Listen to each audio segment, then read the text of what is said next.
What is up, bros? Josh here. In today's video, we're going over the currently work in progress Tier 10 IGN destroyer, the Hayate. We'll discuss the stats of the ship, compare it to the Tier 10 counterparts, show you my captain builds as well as the modules I used, show you some gameplay as well as my thoughts on the ship overall.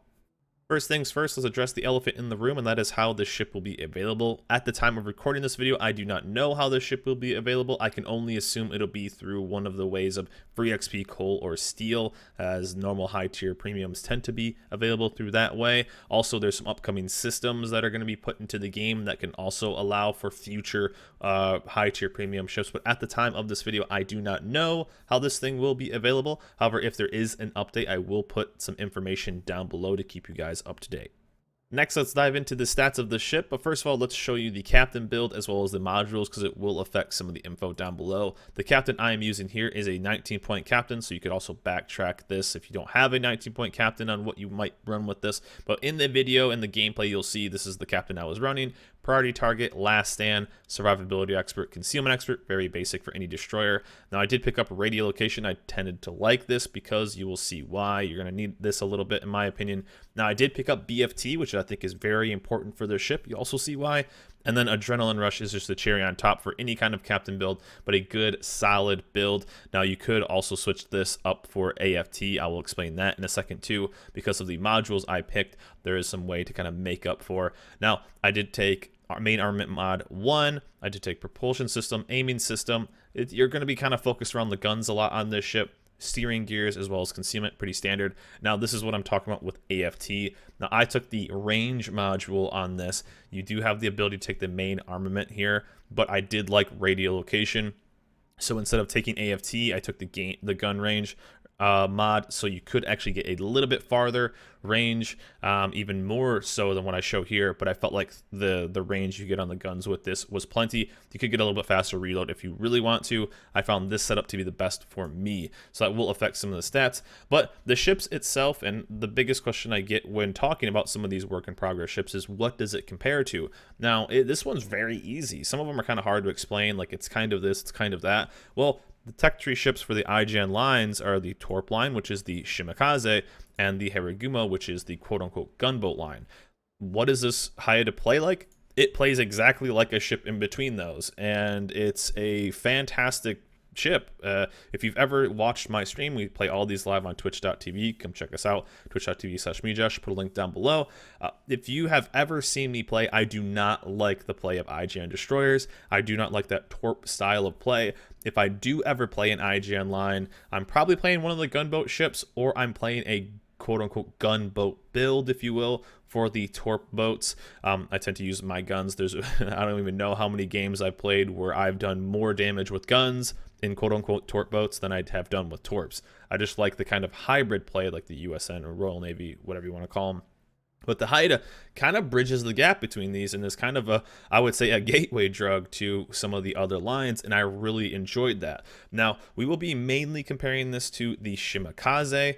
Main reason being is because the guns are very similar, and also the Haragumo is kind of its own thing since it has a very fast, low-caliber shell. It's kind of hard to compare it to. However, when you compare it to the Haragumo and the Hayate is pretty big, so it kind of rolls like that. Also, the detection on this ship is quite similar to the Haragumo. But throughout this ship, throughout this video, I will be mostly comparing it to the Shimakaze. Now, just the values below, again, I wanted to just state this. Basically the same thing. It doesn't have Adrenaline Rush, but it does have this, but you will be seeing the Shimakaze stats with BFT, so the main battery. But the Hayate is basically an in-between of these ships, and what I mean by that is you are focused on more gun, but still having good torps. When you're playing the Haragumo, you're almost all guns with the option of having torps. With the Shimakaze, you're more torps with having the option of guns. But the Hayate is a good mix of in between. And what I mean by that is, we'll dive into the stats right here. Hit points 24,300.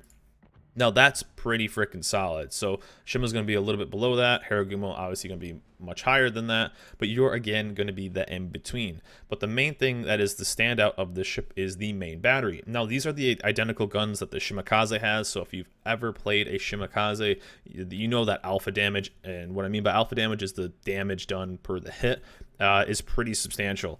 And so this is pretty much that.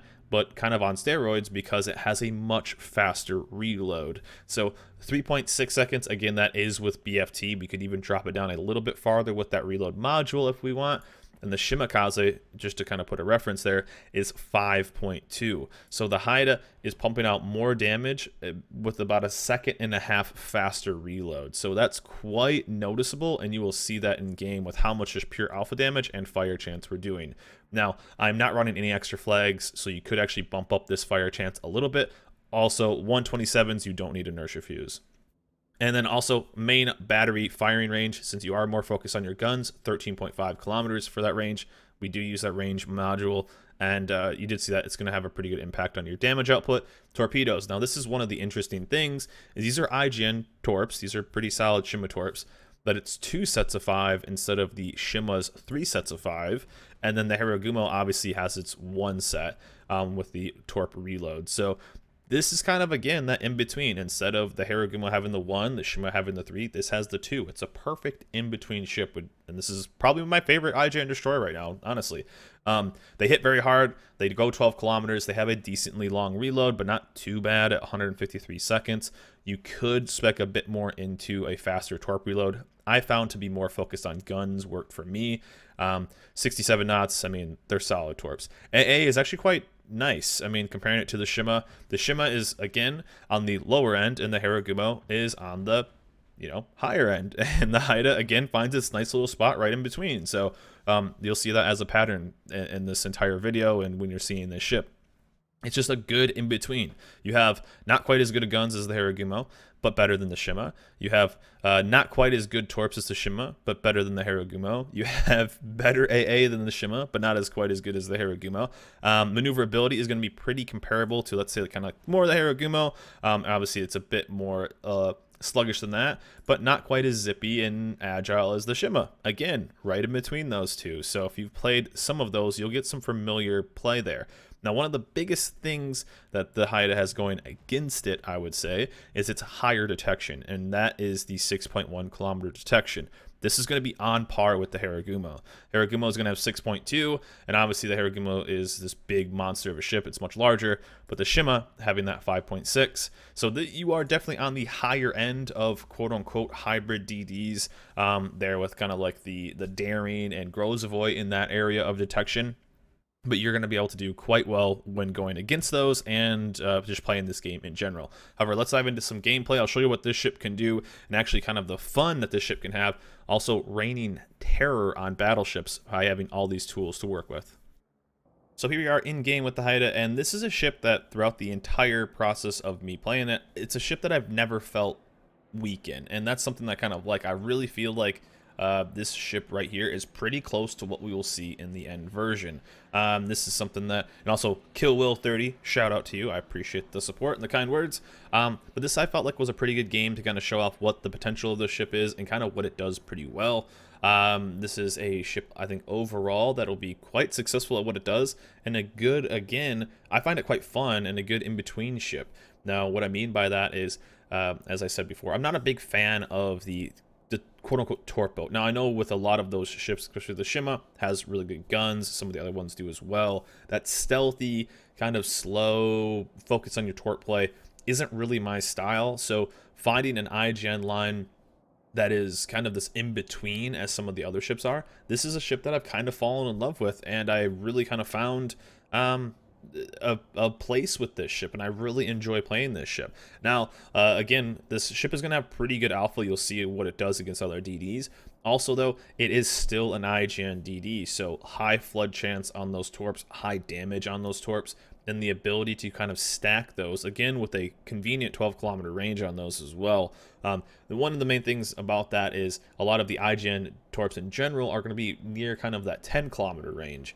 You have the Shira, which has 10 kilometers, the tier 7s. You have the Kagero at tier 8. You have you have the Yugumo at tier 9. You have a lot of ships that are stuck at that 10 kilometers. You have a little bit more of freedom when it comes to the Hayate, because it has the 12-kilometer range. It may just seem like only 2 kilometers, but you're outside a lot of radar ranges, which is kind of nice. But you will see a lot of damage here. Now, he is spotted by that, and you will see some pretty solid alpha damage on this DD as we're going to fight it over here. But the ship itself, though, it hits quite hard, and you will get 4K damage salvos on this, and again, a pretty decent fire chance. Now this game is going to show you kind of just what this ship can really do. It's a great ship at being able to kind of focus on being, gotta stay out of this Buffalo's radar range. It's going to be a great ship at kind of holding down a side, because obviously, you know, you focus a little bit more on the IJN with getting into spots where you can torp. But this one, however, it still has just that punch power of those torps, and really getting on the flank and having a strong ability to really kind of corral a bunch of ships. And what you're going to want to be seeing is a lot of battleships, and that's kind of what we got on this side. We had a pretty decent layout for the team, though. We had 4 battleships, a couple cruisers. They had 3 radar cruisers, but 4 DDs, as well as a CB. Snagged that first kill, and that's always a solid thing to have. But again, if you're going to hit a DD with those torps, it's going to be one. And also knocking out a couple planes. We get a collateral hit on the Bismarck. Again, a 12-kilometer range is very nice to have, but you'll also see me fire a decent amount of open water salvos with this, and I found that to be quite good. But that's that IGN play style, or IGN torp style, of high damage, being able to really pump out a lot of damage on those torps, you know, get a high flood chance, 2 torp hits, 2 floods. That's a great luxury to have on this ship, and one I'm really enjoying. But this is not a ship, I played it a decent amount, this is not a ship that I ever felt weak. Now, the downside of this ship is it is a fairly large ship. So large ships, obviously, you know, get picked on a little bit more. You do not take full AP pens as you would in the Haragumo, which is something that a lot of people have been asking about, which means you don't take basically the massive salvos. This one, however, though, you are still a big ship, so you will get hit a little bit more, but I didn't really seem like it was too crazy. And as you see, I'm kind of open water firing a decent amount, and I did that plenty, and felt strong doing it, felt confident doing it too. But one of the main downsides, though, is 1, you're relatively big, 2, you're not super agile, and 3, you do get out detected by a decent amount of ships, so you do have to play a little bit careful. That's why I like and there's kind of the alpha damage as well. Again, 3.6 seconds, not including adrenaline rush, pumping out 2-3K salvos on superstructures, getting some fires, you know. It's pretty nice. It's a pretty crazy thing. You'll see me kind of rotate a lot, but we're kind of able to just hold back a lot of ships just by the pure pressure of setting them on fire, launching torps, all that kind of goodness. But that's one of the main reasons why I like radio location on this ship. You don't need inertia fuse. They're the 127s, so they're going to do plenty of damage, not needed at all. Our North Carolina wants to make this game last a little bit longer, so he's going to go up there and donate some life away. But radio location is nice because things are going to out-detect you, and what I mean by that is you kind of want to know. I wouldn't say it's so much of, again, I've been using this a lot, I feel like, in some videos, using radio location as a defensive tool more than an offensive tool. So if you can kind of tell, because you'll win a lot of gunfights in this ship because your ability to pump out high alpha damage at a fairly fast reload, you're able to pump out a bunch of damage, but since things can out-detect you, at least you have the heads up that is being able to kind of prepare for something to come towards you, as well as you are a big ship. You can maybe prevent taking a couple torps by saying, okay, this is moving, they're getting closer, and obviously not sit in smoke too long and yada yada, or prepare for maybe where some torps would come. So if this Benham would be on the south side of this cap, I know I could angle away from them and probably pretty safe from that. But so far, 62K in just a few minutes. Almost 63K. We had the kill early on the DD, and a couple fires, but again, you're gonna see a good split between this. As I don't want to say it too much, it's just that it's a perfect DD right in between the Haragumo and the Shima. If you like one or the other, and maybe like the USN DDs, maybe like the another thing that's been compared to a lot would be something like the Grozavoy in a way, because it's a fairly big ship, has a fairly big health pool. You're going to be using the guns a decent amount, as well as your torps are very usable. That's something that's been compared to a lot. This one, though, is kind of like a Shima on steroids in a way. So we're gonna pop the smoke here. Again, I don't have superintendent, so the extra smoke would actually be quite useful, but I don't think I want to give up BFT. So I might play around now through all these first videos. I kind of play around with a very standard build. I don't get too exciting with what I kind of use. There's our second kill right there. I tend to do pretty basic builds, and then from there, maybe mess around with some meme builds. I might do like a full gunboat build. I might try that, which I might actually switch out for. The survivability expert, and maybe pick up demo expert for another 2% fire chance. Actually throw up those flags again at another 2%. So this thing, what you're seeing right here is very basic. I don't use, to test these ships, I don't use the extra flags. I don't use the extra anything. All I use is detonation flags. So the damage potential for this ship is even much higher than what I'm even showing right here, because you could actually add a bit more aggression with this build and even get, just simply with a different captain build and flags, 4% higher fire chance. I mean, right now we're at 148, 160 shell hits, and we only have 3 fire. So we would easily be above 100k potentially. But right here is kind of the perfect situation. You're seeing just a farm fest, but again, you're seeing a farm fest where I don't feel like I'm in danger, because what's the worst thing that's going to happen? I'm fairly quick. My detection isn't crazy high, like let's say a Kaba or a Tashkent or something like that. Also, with the range, even using the range module, it's not incredibly high either. 13.5 kilometers, still very manageable. So even when I'm firing on the other side, it's not anything too crazy that you're going to get detected from super far away. I was on the side where, as you see the map right now, the majority of their ships were. And I felt pretty comfortable. I was able to deal with the DDs. I was able to kind of push away some of the battleships. Now the battleships are starting to push in, and was able to kind of handle these. And again, waited for them to shoot. Going to kind of slow down and slowly just waiting for the torps to come back up, because I know they're going to be absolutely brutal. All you need to do is really just stack the fire and the flood chance.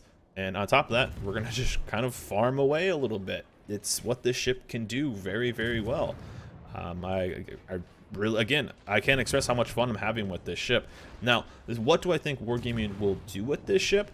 You know, I feel like the ship is pretty solid. One of the biggest things I know a lot of people have been talking about is the weak side of the ship, of it having a higher detection. Yes, it's going to have a higher detection, so it's not going to be quite the easy brain dead ship to play. You are going to need to kind of prepare a little bit, so you are going to definitely want a higher level captain on this. But if it's a premium ship, it's going to be pretty easy to do. Also, if you have, and we're going to smoke up here and start doing some work, already gone past 100k, and there's still plenty of game left, which is amazing. Also, the Iowa is just right behind, the Bismarck on this side as well. You're going to want a higher level captain for sure. You're going to want to get a couple other things, but there's a lot of different ways you could play this. If you wanted to play this a bit more like a torp boat, you could. If you want to play this like a full-blown gunboat, you could shave off another 0.3 of a second on that reload and get it pretty close to 3 kilometers. Now even taking a little bit more damage and getting even lower. This is really kind of a fantastic chameleon ship, if you will. And I kind of making the joke that it's a gateway drug, that if you love IGN torp destroyers and you want a ship that's from the same nation, maybe that's really all you've kind of played, and you're looking for a ship to kind of be good at doing that in between, both gun and torp, this thing is awesome. Also, you see a lot of HE with this, and this is one of the first actual couple games that I play with this. There's our 3rd kill right there. The AP on this is actually still quite solid. I did try to use some of the AP on some cruisers, try to get some citadels. Wasn't quite getting it, but if you do get close enough, you definitely can do it.